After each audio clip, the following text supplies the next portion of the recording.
what's up mga karabas? Kamusta po kayong lahat? Sana po ayos lang. Ang Team Harabas naman po ay ayos lang, pero may mga ilan sa binaha, which is mapanood nyo po mamaya, sana po lahat ng nadaanan ng bagyo na to ay ayos lang. Kung medyo napinsala po ay sana po makabangon tayo agad, So dito po kami ngayon sa bukid para syempre maglinis dahil may mga natumbang puno. Ayan, makikita nyo.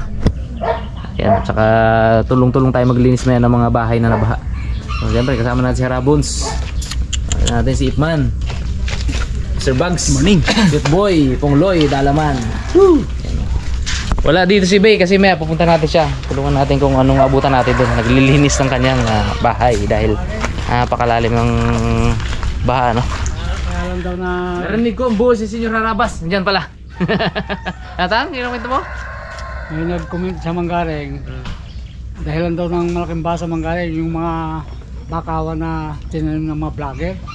Ha? Ano nang sabi? Ay... Yung mo, may nag-lecture mo ba? Ay, hindi ko alam kung kailan naging cause ng baha ang bakawan. Hindi ko alam. Hindi ko alam. Parang wala pa akong narinig na gano'n na naging cause ng baha ang bakawan. Aroy! Tumba ang tinataga natin mo. Aroy, yung bayabas. Yung bayabas. Ay, hindi, bayabas. Tatayo to. Matibay yung bayabas. Kadami pa naman bunga sana. Oh. Tumiko lang siya. Matibay yung bayabas na, kunat yan. Uy, nako. Kunat yan. Tukuran lang ulit natin. Sayang. Katamis pa naman. Ano sa buto ngayon? Masira kaya ito? Baklasin nyo na dyan, Bugs. Baklasin nyo na. Merienda tayo, guys. Hindi kaya. Sarap bayabas. Ingat na lang.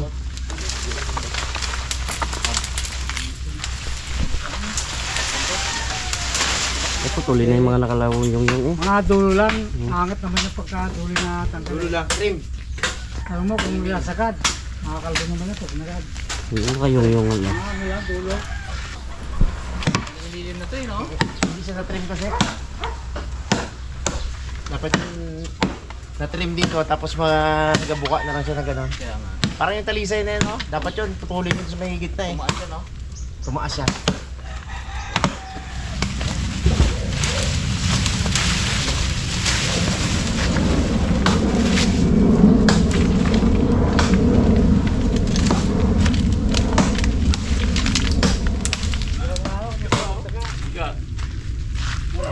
Ganda yan. Pero delikado ang tuhod mo dyan. Boy, ako to. Nagruki to. Kung tapos-tapos ng mga sanga. Busog na ako sa dito? Bayabas? Parang ito eh, parang. Nakakabit na sila merinda dyan nila. Ito nga, merienda oh. Sila tumuli, wala tigil na. Uy, nalaglag pa. Pagandito. Buti maraming bunga. Hindi mo makakita ng hindi mo ngayon mga bayabas na. Pangloy. Good job. Bali wala. Busog na. Merienda no. Ay, cute no. Abo. Wala ano. Kamusta din pala sa inyo kahapon? Mga Harabas lagay sa bahay kapon ang bubong ay sumam. Ang talian ng problema, may bumagsak na isang bunto na paper tray, kalate. Buti hindi bumagsak doon sa lakas nga ng hangin, hindi bumagsak doon sa may kay tinangay na ng hangin papunta sa ilog. So, pagtapos naman ng yun baha na naman. Umapaw naman dito sa pero hindi naman abot yung palapag ng bahay, kaya ayos lang rin naman. Safe sa bahay. Masyadong mabuka, boy? Bangga sa mga bakod-bakod dati. Medyo bago dito doon. Hapon. Mga karabas bumaha. First time yun mga karabas bumaha dun sa lugar namin. Grabe ka, kalalim ng baha ngayong taon mga karabas. Naabot yung yan, di naman. Yung yung unang hagdanan ay dalawang tatlong hagdanan yon. Naabot mga karabas yung unang hagdanan. Unang hagdan abot. Buti lang nung inana mo, nung pinagawa mo yung bahay mo, pinataasan mo agad, no? Alam mo na mangyayari, no? Buti lang. Buti lang pinataasan ko. Good decision. Si Harabons ang malupit ata kahapon. Mga karabas, may pumunta ditong taga GMA. Taga-report sa notebook. Oo, may pumunta dito taga GMA ka, ano, kapon. Mga karabas, sumipat tayo dito kapon. Habang nagabagyo, cameraman na siyempre safe man. Mga padayaw. Ito yun, may clip yung pumuntang taga JB7 dito eh. Ito yun, oh. Mga kababayan, nandito po tayo ngayon sa Tito Butod para po pakita po sa inyo ang nangyari sa ating daanan kasi po ito ay lumagsakan ng malaki sakalang sa Chile. Ayan po. Makikita nyo po talaga naman po. Tara na! Ay, pabagsak na rin yung isa na to. Tindahan nga dyan radyapo ng ano mga karabas, oh. Tindahan ng isda. Bagsak talaga ng bagsak na bagsak. Tapos yung ilog, ano na rin, grabe na rin kaapaw. Tindahan ng isda, yung saan dyan? Diyan kay Quezon. Ah, uy. Tapos mga karabas, hindi na rin kami kapon nakapasok dito dahil ang daming mga nakaharang dyan na sanga ng ano ng Kamachili. Wala naman kami dalang gulok. Kala ko nga abutan natin ngayon yun eh. Yung pag ano ay napinaw na rin. Ako mga karabas, walang kwento. Kasi hindi bumuha doon sa bahay ko. Ganyan lang sa... Yung binabantayan ko, yung rims ni Harabons eh. Baka abutin ng tubig eh. Rims ng kotse. Sa bahay naman kahapon mga Harabas, ang update ko, panoorin nyo sa vlog ni Mrs. Harabas channel. So kasi nag-vlog din ako doon during nitong bagyo. So doon po yung update kung ano yung ginawa namin sa bahay kasi nung kasagsagan ng bagyo. Nandito tayo mga karabas. Sarap na ano? Dali yung ano. Tang, ready mo na yung native. Ano? Tali? Malunggay. Tumba. Mas maano yun? Ay, mas man yun. Marami. Lagyan ko na malunggay. Pagod na sayang. Hinay-hinay lang baga. Karim lang.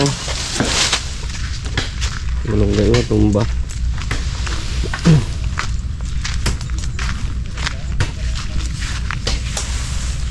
Oh, sayang. Ang dami ng dahon. Gabungan sana to. Bisitahin natin guys si Daddy D. Dads!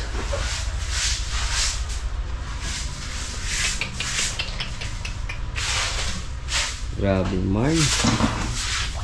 Mga mahirap na parte ng baha. Umabot mo ang baha mo. Paglilinis. Pero, may ilaw. Yun mga karabas. Naglilinis tayo ng ating bahay. Inabot tayo agad ng bahay. Kaya hindi na kami sumama dun sa paglilinis sa clearing. Dito lang muna ako sa loob. Tulungan ko si Jing na mag-clearing din ng bahay. Lilinis. Inabot kami. Bandit yan. Buti hindi maabot na sa loob. Dito lang sa dalawang kwarto sa kusina. Ayan, abot na abot. Hanggang dyan sa sa unang step. Hanggang dito. Kasi, ayan. Buti hindi umakat sa taas. Ayan na. Na kami. Naglinis-linis na. Walang kuryente eh. Kaya medyo madilim. First time ko umabot na. Oo, ngayon nga lang ito nangyari. Sa mga gilid yan, no? Bandit. Bagay, mail lang to kumpara sa baha na hinabot namin natin sa Marikina. Ay, kabewang talaga dun eh. Dito hanggang lang, kabukong-bukong. Kaya hindi masyadong may paglinis. Konti-konti lang. Kaya lang doon, may inangatan kasi kaming Saka second doon, floor. mabilis. Mabilis doon. Pag bumamit pa ng tubig doon, diretso agad sa labas eh. Eh dito maraming kulungan yung tubig eh. Kaya Wala anak-anak kaming ng mga gamit. labasan. Walang labasan. Sa mga gilid po yan ang pader pumasok ang tubig namin. Kulong naman po lahat ng bahay namin eh. Sa mga Nagtagas. gilid lang po, Nagtagas tumagas siya. siya sa ilalim ng lupa. Doon po talaga dahil sobrang lakas po ng Tapos ang bilis niya. Gumagano lang umaangat. 5 minutes ka lang, puno ito. Saglit lang eh. Naligat lang kami, puno na yung loob namin. Kaya tagal kami kagabi eh, biglang magtubig dito eh. Relax na relax pa naman kami dyan, nagkakwentuhan kami, biglang pumasok ang tubig. Kabilis. Mas buwasan namin ang mga dito. Ito ko rin dito eh. Yun nga, wala nga Sa tubig. bayan meron na daw eh. Ha? Meron na sa bayan. O, sa bayan lang meron. Yung karoon na Wala rin pa dito. dito. Saglit lang sana kung may tubig-tubig eh, no? Oo, may tubig to, hostan to, bilis to. Kaso walang kuryente. Eh, pag pinatagal pa naman namin to, malikit na yung mga putik-putik yan sa mas mahirap linisin. Kaya habang medyo basa-basa pa may tubig, Namlik eh. tinira na namin ng linis para mabilis. Pag nagdikit yan, hirap yan eh. Makikita talaga yan. Hindi na namin maalis ang linoleum. Hindi ko alam kung paano pa natutuyo yun sa Yan ilalim. eh, bagay. May putik din yan pati. Ikaso nakadikit din kasi yan eh. Malinis na ka dito, nawalis na natin. Ano yung nabuhat niya yung freezer kagabi? Aroy. Nayangat niya mag-isa yan oh. Ibay. Dishing. Hanggang ngayon, masakit pa ang mga gulugod ko. Halos maputol ang mga Hampasin ako kahapon eh. Napalalayan ko. Eh, umangat. Tulak-tulak siya. Pero ba nasa ilalim, nakaganyan sa ano? O, alalayan mo. Alalayan mo ka ako, Sa akin andito siya. nakatagan? Lagano siya dito. Kala ko mataglan talaga eh. Na-high blood ako sa ref eh, hindi sa bahay. Na-high blood ako kay Daddy D. Ano ba naman? Ay, ito iniwanan na nga lang namin eh. Groceries naman kasi yung laman na to. Dalawang rep. Ang problema pa namin kagabi, sobrang daming langgam. Umakyat sila dito. Yan o, hanggang ngayon. Kasi nga, sa labas, Puntahan lang kami. wala silang mapuntahan. So habang may tubig dito, nag-clearing kami, inakyatan kami. Kaya agad lang kami. Tagal-tagal din. Yung panghabol ng tuhod din kasi ito. May hirap din ha. Purihin natin to. Tutubo naman to ulit. Sa akin nga na ganyan, bakit gamit ko, putol eh. Tapos yung sanga, nalaga ko. Ginagawa ko, tsaa. Hop, hop. Yan na. Ito, gusto ng ibon to. Ang African lovebird. Ganda pang gatong to, Brad. Oo, di iwanan dyan. Sarap subakin to eh. Ay, medyo naputol-putol yung ano kung ito. Mag-aangat yan. Ay, crack get ka na. Crack na. Dito masarap ang applyan ng ano, maputing. Lagyan mo yung sa Dami anong siya malalaking guaba-jaba baga. Naipit kasi isa nito eh. Suksok mo dyan yung guaba-jaba, yung malalaki. Ay, bunga niya kalalaki. Bababa. Yan o. Ito naman na ang Pura natin. Pura natin, kaya. Tayo pa yan. Living merienda to eh. Merienda na rin to eh. Aroy.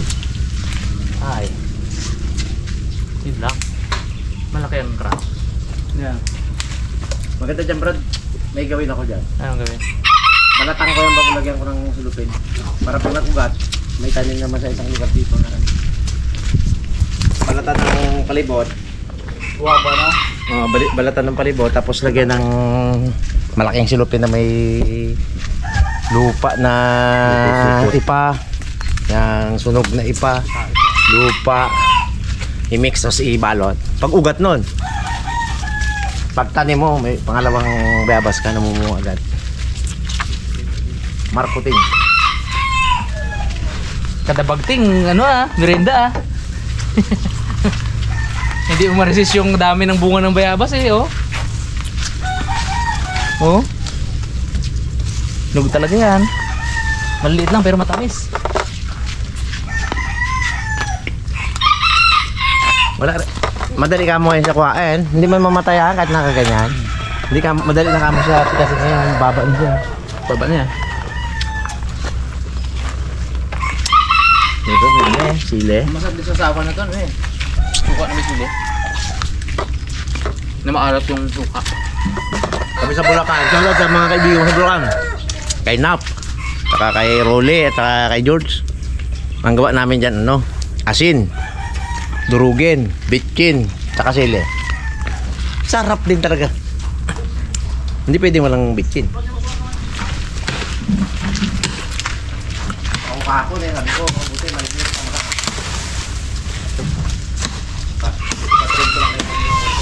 Wala talaga ang balat niya, ano man no. Tanda na eh. Hindi na kaya ng ano, hindi na kaya. Palakol na dapat, no?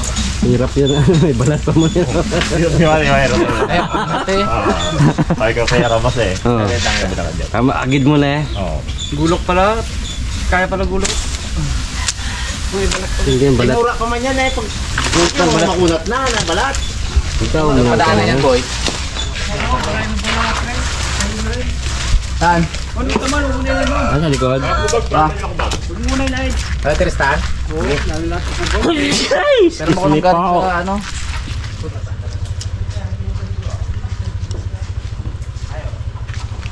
Ano?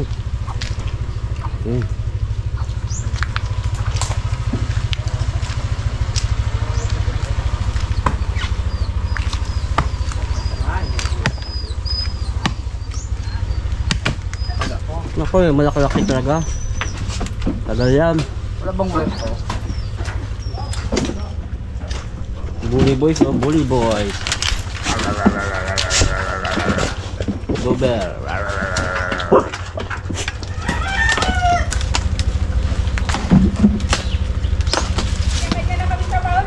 Hoy, bakit kayo gasigawan dyan kagabi ta? Ay, paano yung himay? Ano na? Paano yung himay? Kaya niya kang kayo? Ah, kaya pala Ay, pugahak ka dyan kagabi. hindi maabot, hindi maabot.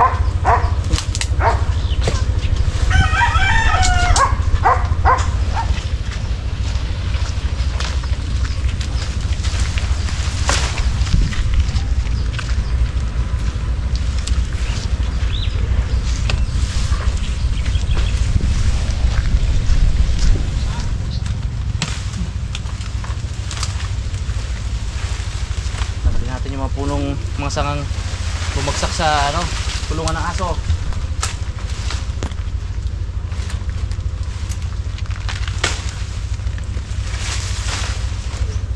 Sa baba na to ah. Takot din sila. Ha? Takot din. Oh. Yan na yan eh. Shhh. Talo tayo ng kasama. Buhatin na natin. I-ano na natin, alisin na. Tapos itayo, para may tayo ulit natin to. Rambulan to. Pag nakawala yan. Durugin ko muna kay Jeff. Balibay isa. Balibay isa. Ang buhata, aking patungan.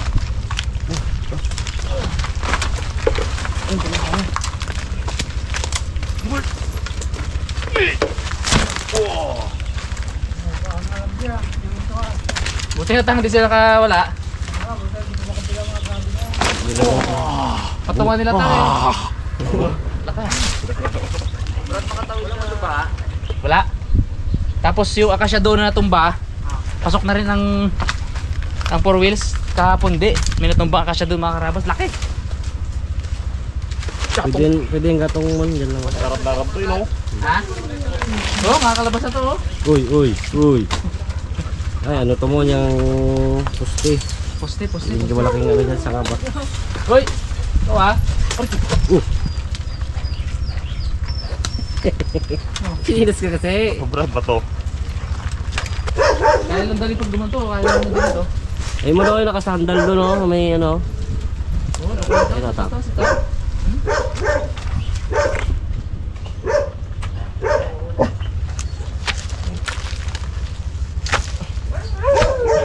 Pagid. Yung bunot. Pero to? Pwede na. Talit lang dito. Isang dusok ko mo. Kumuha pa siya ng pwersa doon sa maliit. Putol natin pala, tapos pukpukin.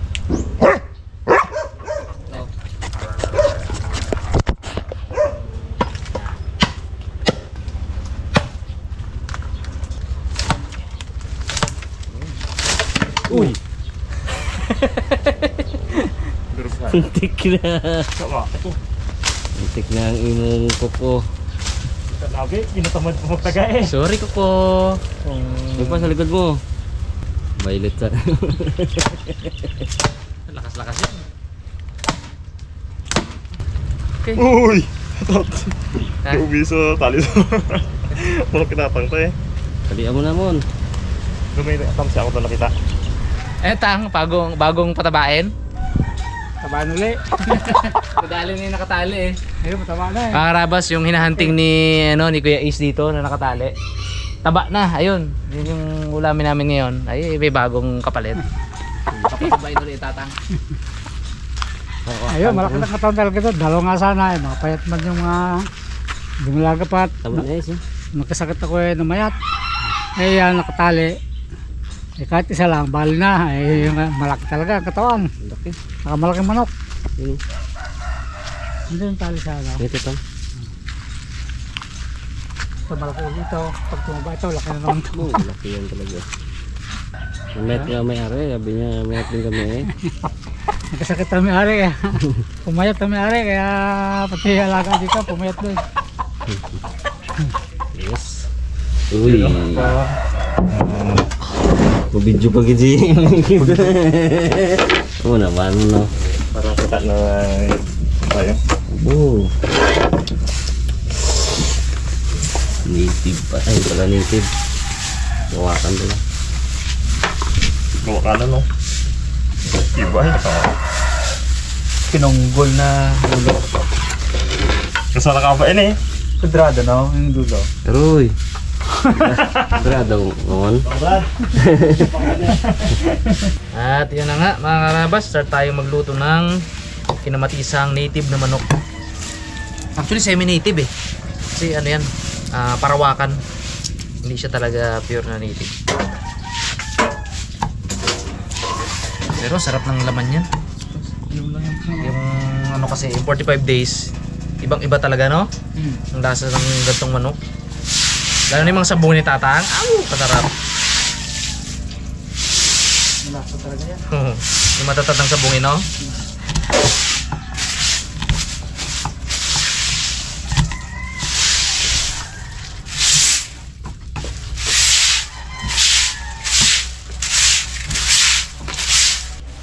Sabi ang kalam binahak. Ha? Sabi ang kalam binahak. Oh, ang piyas dyan dyan eh. Grabe ba na hangin na yan? Bo. Signal number 3. Ang gaga, naghina pa eh no? Kung hindi naghina yun, lalo.